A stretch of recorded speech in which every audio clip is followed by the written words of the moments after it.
नमस्कार दोस्तों, आपका स्वागत है साइक्लोन सेंट्रल में। आज हम पोस्ट मानसून चक्रवात सीजन की चर्चा करेंगे, जो भारतीय उपमहाद्वीप के लिए एक अहम समय होता है। मानसून खत्म होते ही समुद्र की सतह का तापमान बढ़ने लगता है, जिससे चक्रवातों के बनने की संभावना बढ़ जाती है। इस समय वायुमंडलीय स्थितियां इतनी अनुकूल हो जाती हैं कि चक्रवात तेजी से विकसित होते हैं और कई बार तटीय इलाकों में बड़ी तबाही मचा सकते हैं। बंगाल की खाड़ी और अरब सागर में खासकर इस समय चक्रवातों का खतरा सबसे ज्यादा रहता है और यही वजह है कि हमें इस सीजन पर खास नजर रखने की जरूरत होती है।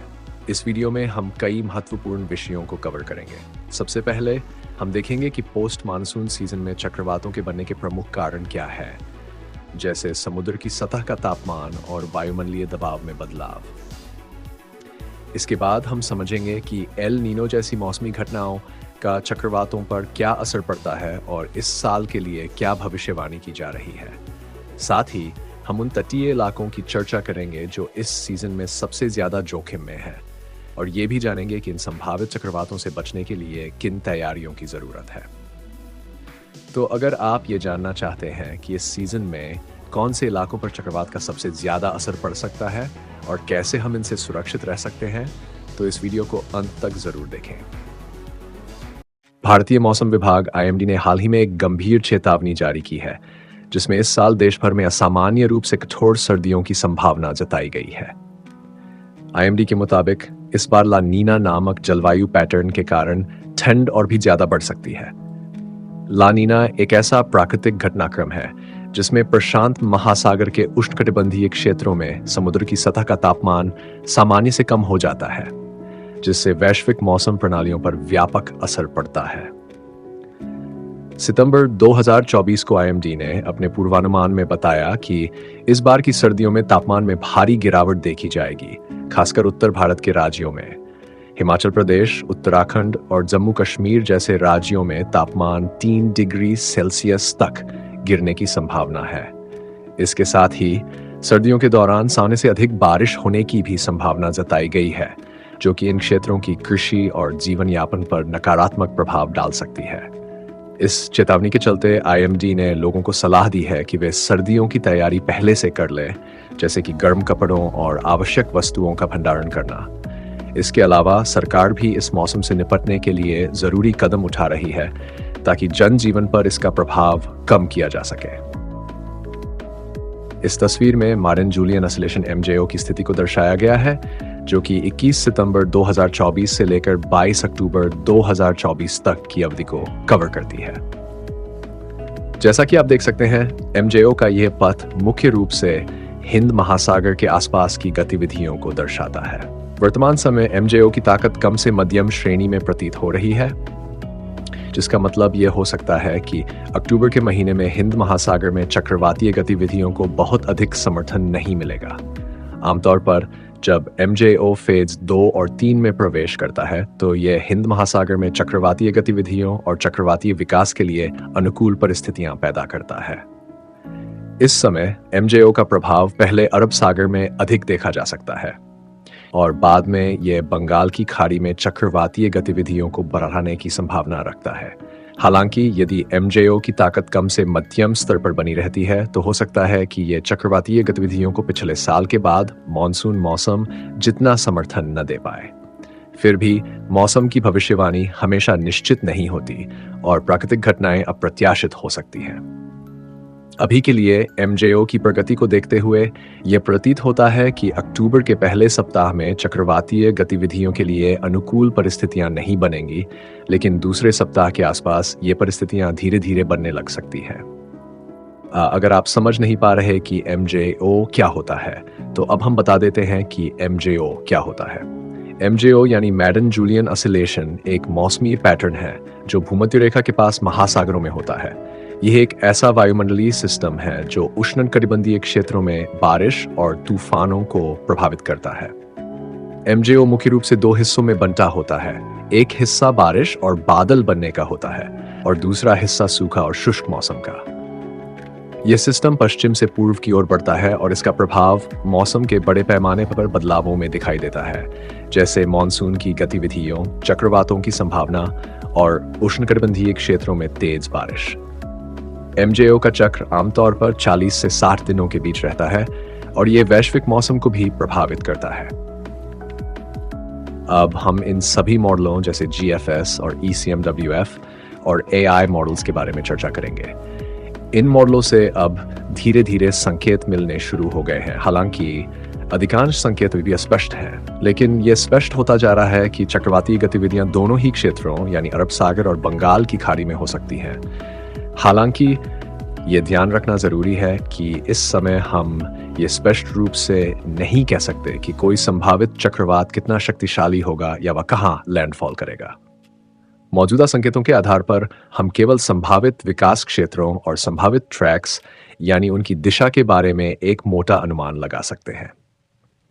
ये बात भी महत्वपूर्ण है कि इन मॉडलों में अभी भी परिवर्तनशीलता बनी हुई है, यानी जो संकेत और दिशा हमें अभी दिखाई दे रहे हैं वे समय के साथ बदल सकते हैं। डिटर्मिनिस्टिक ग्लोबल वेदर मॉडल्स के एंसेंबल मेंबर्स भी अब कुछ संकेत देने लगे हैं जो संभावित चक्रवातीय विकास और ट्रैक के बारे में जानकारी प्रदान कर सकते हैं। इन सभी संकेतों के बावजूद हमें ये ध्यान रखना चाहिए कि भविष्यवाणी करने की ये प्रक्रिया अभी भी विकासशील चरण में है और आने वाले समय में इसमें कई बदलाव हो सकते हैं। इन मॉडलों के डेटा के साथ ही हमें जमीनी रिपोर्ट्स और अन्य मौसम से जुड़ी जानकारी पर भी ध्यान देना होगा ताकि संभावित चक्रवात के प्रभाव और उसकी दिशा का बेहतर अनुमान लगाया जा सके। अब हम CFS मॉडल के बारे में चर्चा करते हैं। इस समय दीर्घकालिक साप्ताहिक पूर्वानुमान संकेत दे रहे हैं कि अरब सागर में चक्रवातीय गतिविधियां अपेक्षा से पहले शुरू हो सकती हैं। हो सकता है कि अक्टूबर के पहले सप्ताह के अंत या दूसरे सप्ताह के आसपास हमें अरब सागर के दक्षिणी हिस्सों में वर्षा गतिविधियां देखने को मिले, जो आगे चलकर चक्रवातीय विकास में योगदान कर सकती हैं। हालांकि इस प्रणाली की सटीक तीव्रता अभी तक स्पष्ट नहीं है। इसके बाद अक्टूबर के दूसरे सप्ताह के अंत या तीसरे सप्ताह की शुरुआत में बंगाल की खाड़ी में भी गतिविधियों में वृद्धि दिखाई दे रही है। प्रारंभिक अवलोकन से पता चलता है कि दक्षिणी भारत और उससे सटे हुए दक्षिण पश्चिमी बंगाल की खाड़ी के ऊपर वर्षा गतिविधियों में बढ़ोतरी हो सकती है, जो एक और चक्रवातीय घटना का संकेत हो सकता है। यह भी संभव है कि इस समय के दौरान एक चक्रवाती तूफान का निर्माण हो। आगे चलकर अक्टूबर के तीसरे सप्ताह से लेकर आखिरी सप्ताह तक कुछ दिलचस्प बात उभरती है। दक्षिण भारत से लेकर पूर्वी भारत तक विस्तारित वर्षा गतिविधियों की संभावना है। इस अवधि के दौरान बंगाल की खाड़ी में एक शक्तिशाली तूफान के बनने की संभावना जताई जा रही है। इसके साथ ही अरब सागर भी सक्रिय रहेगा और वहां एक और चक्रवाती तूफान बनने की संभावना है। हालांकि इन प्रणालियों की तीव्रता के बारे में अभी कुछ भी कहना जल्दबाजी होगी। जैसे ही हम नवंबर की ओर बढ़ते हैं, कुछ छोटे छोटे अवसाद डिप्रेशन बन सकते हैं, जिनमें से कुछ चक्रवाती तूफानों में विकसित हो सकते हैं। ये तूफान मुख्य रूप से दक्षिण भारत की ओर बढ़ सकते हैं और कुछ मामलों में पूर्वी भारत, विशेष रूप से पश्चिम बंगाल और बांग्लादेश की ओर भी जा सकते हैं। दिसंबर आते आते चक्रवाती तूफानों की तीव्रता सामान्य रूप से कम हो जाती है और ये प्रमुख रूप से दक्षिण भारत को प्रभावित करते हैं। कभी कभी इन तूफानों से उत्पन्न बादल पूर्वी भारत में वर्षा ला सकते हैं, जो इस साल की सर्दी को विशेष रूप से कठोर बना सकते हैं। अब हम पिछले 20 वर्षों में उत्तरी हिंद महासागर में बने चक्रवातों के ट्रैक का विश्लेषण करते हैं, जो मौजूदा मौसम स्थितियों के तहत बने हैं। इन आंकड़ों से यह देखा जा सकता है कि जब भी ऐसी परिस्थितियां रही हैं, तो निकट भविष्य में बनने वाली प्रणालियां सामान्यतः अधिक तीव्र नहीं हुई हैं। इनमें से ज्यादातर प्रणालियां उष्णकटिबंधीय तूफान या छोटे हरिकेन के रूप में विकसित हुई हैं। इसके विपरीत अधिक शक्तिशाली चक्रवातों का निर्माण सामान्यतः अक्टूबर के मध्य या उसके बाद हुआ है और इनका प्रभाव काफी गंभीर रहा है। जैसे जैसे हम नवंबर की ओर बढ़ते हैं, ये देखा गया है कि अक्टूबर की तुलना में नवंबर में तूफानों की संख्या अधिक होती है। इस वर्ष के लिए भी ये असंभव नहीं है, क्योंकि अतीत में भी इस तरह के पैटर्न देखे गए हैं। इनमें से अधिकांश तूफानों का प्रभाव दक्षिणी या पूर्वी भारत पर अधिक रहा है।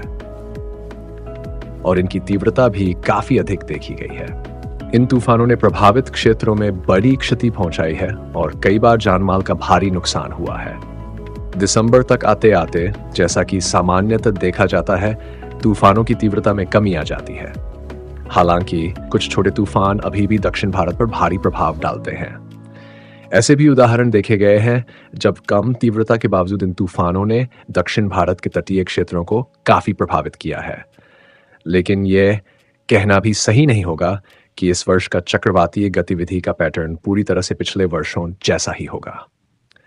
हम ये मानते हैं कि इस साल भी कुछ हद तक वही पैटर्न देखने को मिल सकता है, लेकिन इसकी सटीकता के बारे में कुछ भी स्पष्ट रूप से कहना अभी मुश्किल है। जबकि संभावना है कि चक्रवात गतिविधि अतीत के पैटर्न का अनुसरण कर सकती है, हम ये गारंटी नहीं दे सकते कि इस बार भी मौसम की घटनाएं उसी क्रम में और उसी तीव्रता के साथ होंगी। मौजूदा मौसम स्थितियां संकेत जरूर दे रही हैं, लेकिन फिर भी सटीक भविष्यवाणी के लिए और अधिक समय और विश्लेषण की आवश्यकता है। अब हम इस वर्ष के पोस्ट मानसून सीजन के दौरान तूफानों के रास्तों और संभावित प्रभावित क्षेत्रों का अध्ययन करेंगे। सबसे पहले हमें उन क्षेत्रों के आरेख को समझना होगा जिन्हें प्रभावित होने की संभावना है। तटीय सीमाओं के साथ सफेद रंग वर्षा की संभावनाओं को दर्शाता है, जबकि पीला रंग उन क्षेत्रों में तूफान के मध्यम खतरे की संभावना को दिखाता है, जिसका अर्थ है कि वहां तूफान का प्रभाव हो सकता है या नहीं भी हो सकता है। इसके बाद लाल रंग, हम जानते हैं कि लाल रंग खतरे का प्रतीक है। पथ के इतिहास और वर्षण संभावना को देखते हुए इस पोस्ट मानसून सीजन के दौरान उन क्षेत्रों की तटीय सीमाओं को लाल रंग में रंगा गया है, जिसका मतलब है कि वहां तूफान का खतरा अधिक है। इसे ध्यान में रखते हुए हमने अक्टूबर, नवंबर और दिसंबर के दौरान संभावित रास्तों का सुझाव दिया है। साथ ही अनिश्चितता के क्षेत्र भी दिखाए हैं। जहां सफेद रंग सामान्य चक्रवातीय गतिविधियों की संभावना दिखाता है, वहीं पीला रंग हल्की से मध्यम संभावना को दर्शाता है। अगर हम पथों की बात करें तो उन्हें पथ के इतिहास और वर्षण संभावना को ध्यान में रखते हुए सुझाया गया है। सफेद पथ आगामी तूफानों का आपातकालीन मार्ग दिखाता है, लेकिन इसमें खतरे की संभावना कम हो सकती है। वहीं पीला पथ संभावित मार्ग को दर्शाता है, यानी कि यह संभव है कि आगामी तूफान भी इस पथ का अनुसरण कर सकता है। हमारे अनुसार हम अक्टूबर में 2 से 3 अवदाब क्षेत्रों की उम्मीद कर रहे हैं, जिनमें से 1 या 2 चक्रवाती तूफानों का रूप ले सकते हैं और उनमें से एक गंभीर चक्रवात भी बन सकता है, लेकिन इसके 50-50% की संभावना है, जिसके लिए वायुमंडलीय परिस्थितियां मायने रखती हैं। हम नवंबर में भी 2 से 3 अवदाब क्षेत्रों की उम्मीद कर रहे हैं, जिनमें से 1 या 2 चक्रवाती तूफानों का रूप ले सकते हैं। गंभीर चक्रवात की संभावना नवंबर में कम है, लेकिन इसे पूरी तरह से नकारा नहीं जा सकता। संभावित प्रभावित क्षेत्र पहले दक्षिण भारत और बाद में पूर्वी भारत हो सकते हैं। अंततः दिसंबर में तूफानों की संख्या कम हो जाएगी। 1 या 2 अवदाब क्षेत्रों की उम्मीद है, जिनमें से अधिकतम केवल 1 चक्रवाती तूफान का रूप ले सकता है और गंभीर चक्रवात की कोई संभावना नहीं है। संभावित प्रभावित क्षेत्र केवल दक्षिण भारत रहेगा, और यदि हम पूरे पोस्ट मानसून सीजन की बात करें तो अधिकतम 4 से 5 अवदाब क्षेत्र बन सकते हैं, जिनमें से 2 से 3 चक्रवाती तूफान का रूप ले सकते हैं और मुश्किल से उनमें से एक गंभीर चक्रवात बन सकता है, यदि वायुमंडलीय परिस्थितियां समर्थन करती हैं। कृपया ध्यान दें, हम आपको इन आधारों पर कोई निर्णय लेने के लिए प्रोत्साहित नहीं कर रहे हैं। यह केवल एक आपातकालीन अनुमान है और वास्तविकता इससे भिन्न भी हो सकती है। आप इन सभी से विचार लेकर निर्णय ले सकते हैं। बाकी अब यह आप पर निर्भर करता है कि आप इसे कैसे देखते हैं। यह पूर्वानुमान 80% तक सटीक है। अगर आपको यह वीडियो पसंद आया हो तो कृपया लाइक करें और हमारे चैनल को सब्सक्राइब करें। इस वीडियो को बनाने में हमने काफी मेहनत और समय लगाया है ताकि आपको बेहतरीन और सटीक जानकारी मिल सके। आपका समर्थन हमें और भी अच्छे कंटेंट बनाने के लिए प्रेरित करता है, और आपकी एक छोटी सी प्रतिक्रिया हमारे लिए बहुत मायने रखती है। हर लाइक और सब्सक्रिप्शन हमारे चैनल की ग्रोथ में मदद करता है और हमें बेहतर वीडियो लाने की प्रेरणा देता है। हम आपके साथ और भी दिलचस्प, जानकारीपूर्ण और उपयोगी वीडियो शेयर करते रहेंगे। इसलिए यदि आपको हमारा काम पसंद आ रहा है तो चैनल को सब्सक्राइब करना न भूलें और अपने दोस्तों के साथ भी शेयर करें। धन्यवाद।